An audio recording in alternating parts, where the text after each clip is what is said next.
Si estás queriendo reorganizar tu nueva realidad familiar, quédate y seguinos porque vamos a darte información clara y útil para que puedas tener una idea de qué es lo importante para la conveniencia familiar.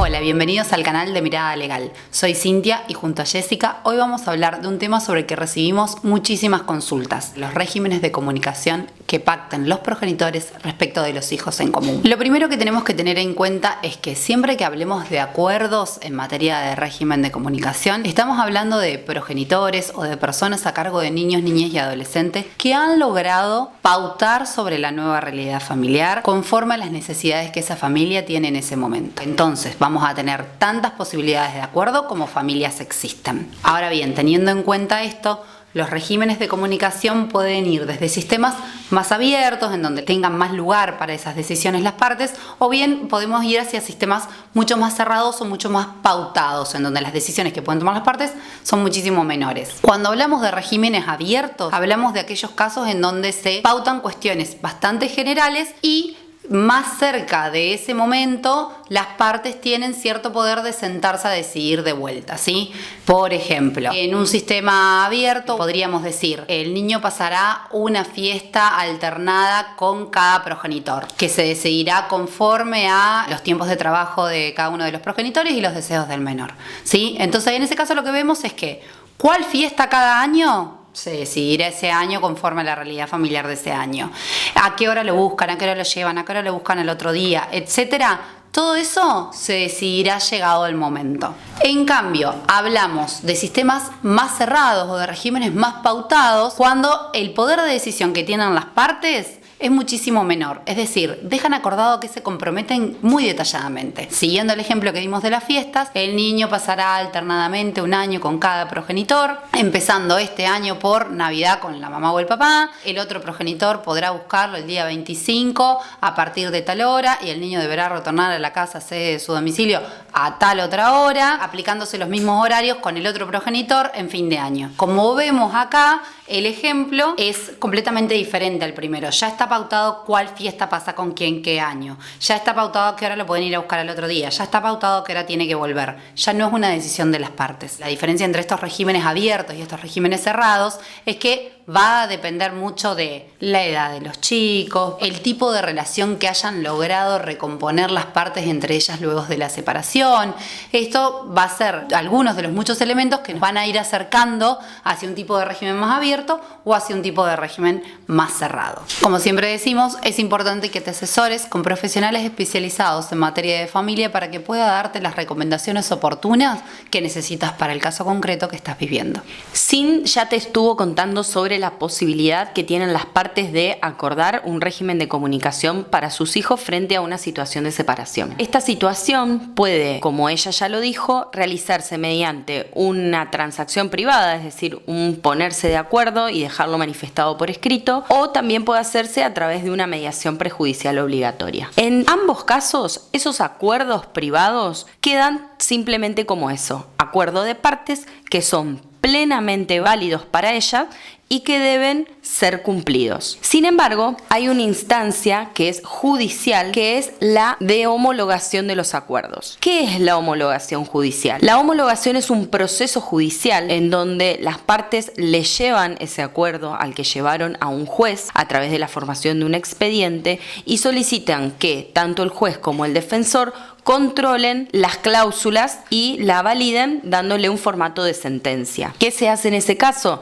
Tanto el juez como el defensor verifican que las cláusulas a las que arribaron las partes sean acordes y que protejan sobre todo los intereses y derechos de los niños, niñas y adolescentes que se encuentran involucrados en ellos. Ahora bien, la pregunta que surge mucho en el estudio es: ¿siempre hay que homologar un acuerdo? Y en este caso es muy importante tener en cuenta siempre el caso en concreto. Es decir, la respuesta va a venir dada por la situación de la familia, la edad de los hijos, cómo es esa vinculación entre las partes, etc. Algunas familias utilizan estos acuerdos de régimen de comunicación como un marco organizativo intrafamiliar y lo hacen para no tener que estar todos los días organizándose respecto de las actividades en común, de quién busca o quién lleva a los hijos, en qué momento del día los puede ver, todas esas cuestiones que en la diaria pueden generar muchas rispideces y que a través de la suscripción de un acuerdo quedan saneadas y permiten dar un orden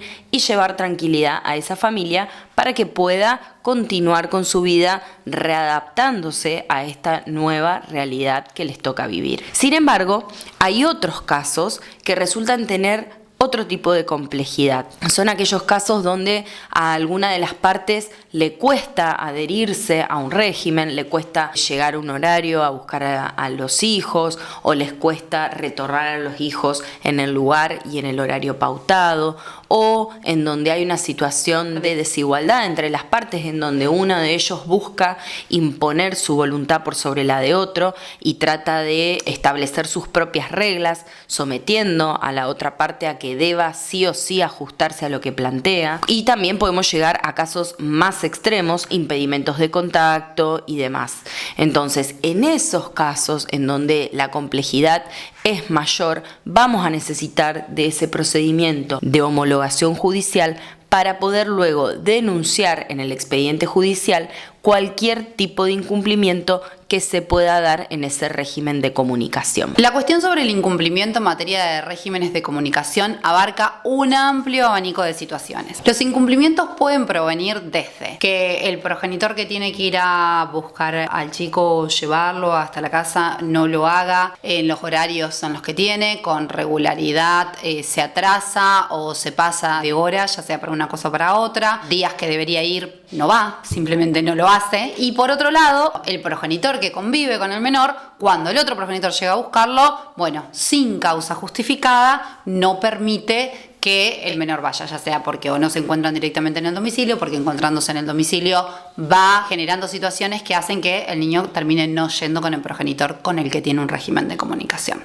Entonces, como pueden ver, son muy variadas las situaciones y estos son algunos de los muchísimos ejemplos que hay. Lo que tenemos que destacar cuando hablamos de incumplimientos es que primero que nada debe haber como mínimo un acuerdo escrito. Es decir, las partes tienen que haber pautado algo comprobable entre ellas, es decir, asumieron un compromiso de que se iban a comportar de determinada manera o que iban a hacer las cosas de determinada forma y hoy se está incumpliendo. El mero acuerdo de palabra de un día nos sentamos tomando un cafecito, nos pusimos de acuerdo que las cosas las íbamos a hacer así y después el otro cambió de opinión y se corta solo, por decirlo de alguna manera, y lo hace a su forma, no estamos hablando jurídicamente de incumplimiento. Más allá de las molestias que pueda generar a nivel personal, jurídicamente no estamos hablando de incumplimiento. Necesitamos cuanto menos un acuerdo escrito entre las partes. Aclarado esto entonces, cuando tenemos un acuerdo escrito, ¿qué hacemos frente a un incumplimiento?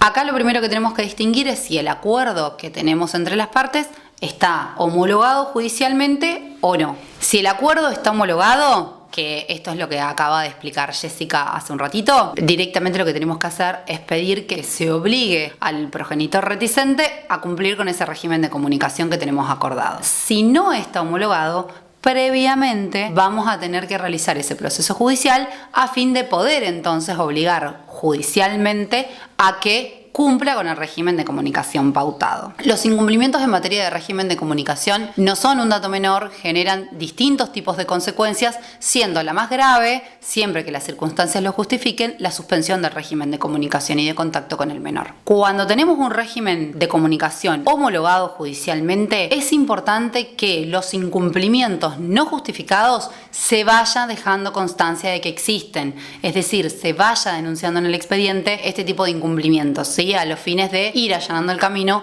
y dejando demostrado que el cumplimiento en materia de régimen de comunicación está siendo cuanto menos no sostenido. Por eso recomendamos no tomar una actitud pasiva frente a los incumplimientos no justificados en materia de régimen de comunicación, asesorarse rápidamente para saber cuál es la mejor manera de proceder en cada caso concreto. Gracias por ver este video, si te resultó útil, compartilo con alguien que lo necesite y activa la campanita para no perderte nuestro próximo contenido. Nos vemos en el próximo video.